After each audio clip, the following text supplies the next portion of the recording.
We go to Sioux Falls, South Dakota, and we're going to visit with Chad Barkema. Chad, a senior on the Dordt men's basketball team, completing his career back in, back in late February now. And Chad, Sioux Falls, South Dakota, how are things in Sioux Falls these days? Probably the same as everywhere else. I mean, not a lot going on. Everyone's staying hunkered in with the quarantine, but trying to make the most of it. Let's talk a little bit about your basketball career. A 4-year regular for the Dordt Defenders, and coming in as that bright-eyed freshman out of Sioux Falls Christian.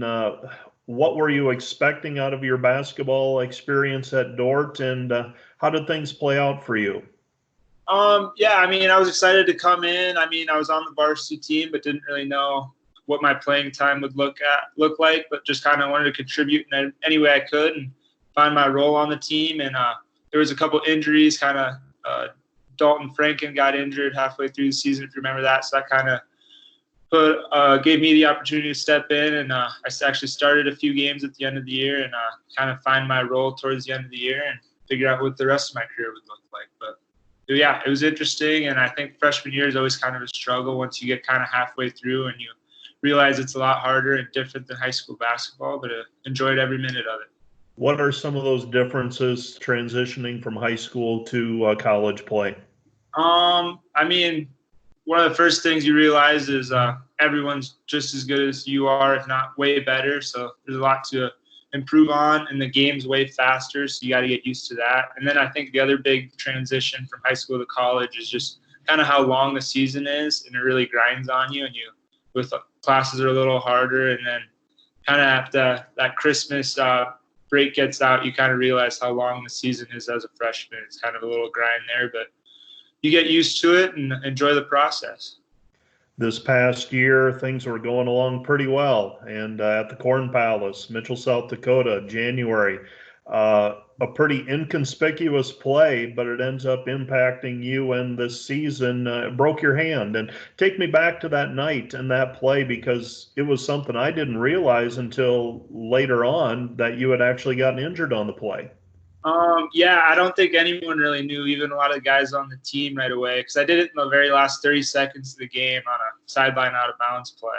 And I really didn't know how bad it was, and I kind of just refused to go out because I didn't really say anything because I didn't want to admit to myself that it was that bad. And then right after the game ended, I could tell there was a click in my hand, and I knew it wasn't good. So right away, it kind of hit me like, dang, this might be it for me. But then with the training staff, kind of was able to get an x-ray the next day quickly, and had surgery that Friday. It was a Wednesday night game, so was hopes that I could come back for the end of the year. But yeah, it was a real slap in the face. Wasn't ready for that, but had to make the most of it.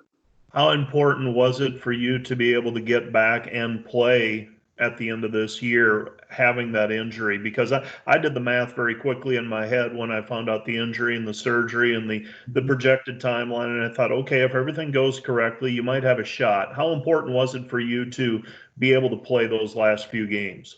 I mean, it meant the world to me, especially, I mean, yeah, I didn't want to have my last game, be wearing a jersey and the Dordt and representing Dordt, be at that Corn Palace. I really wanted to come back and just be a part of the team for fighting that long and help try to make that tournament, because that was the long-term goal.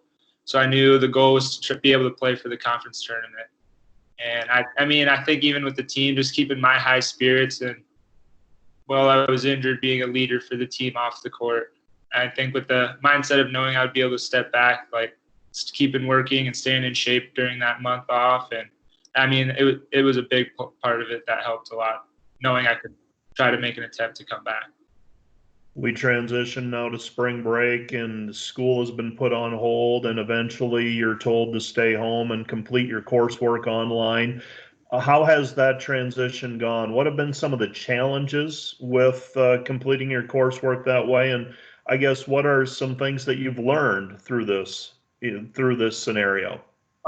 Well, I mean, so for my last semester, I don't have too rigorous of a class schedule for my final credits, just kind of some main stuff I had to get cleaned up for ready to graduate. So online classes aren't too terribly difficult, but it's just very different, kind of a lot of papers and not being able to have that in-class time, and kind of the more fun projects that would have been more exciting to do are now just papers. So that's not as fun. But kind of learning from it is just kind of, you got to take life as it goes. And I mean, this is new for everybody. So kind of learning from it and making the most of it. You had an internship during the course of your college career. Tell me a little bit about how that was lined up and what that involved. Yep. So I had an internship at Diamond Bogle Paint out of Orange City. So it was kind of through their industrial sales division. So I was able to kind of casually through the year, when I found time between practice and class, I would meet with them maybe once or twice a week and ride with salesmen. So it kind of gave me some field experience, and I think a sales job is something I'll be looking for in the future. In the future, and that's all kind of on hold right now. You want to get involved in sales of some sort? Is that the long range plan, is to get into business and start out in sales? Yeah, that's kind of my plan. I mean, with the marketing degree, I could kind of go in a lot of different directions. I think I definitely want to be on the people side of business and relationships and go that route. So I'm not sure exactly where that'll take me in the long run, but I think sales would be a good place to start and get my foot in the door with a company. Over the last 4 years, one of the things that I always say for myself, watching kids change and grow, it's a very formative 4 years that I get to watch that from the time they're 18 or 17 to the time they're 21 or 22. What changes have you seen in yourself, I guess, over the last 4 years in your time at Dordt? What are you going to take away from these 4 years?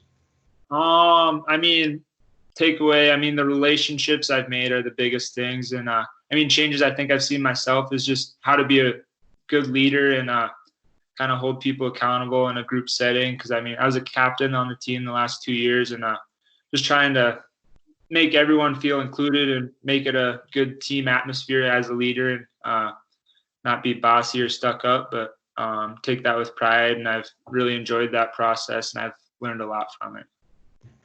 That's Chad Barkema, senior from Sioux Falls, South Dakota. Thanks, Chad. Thank you.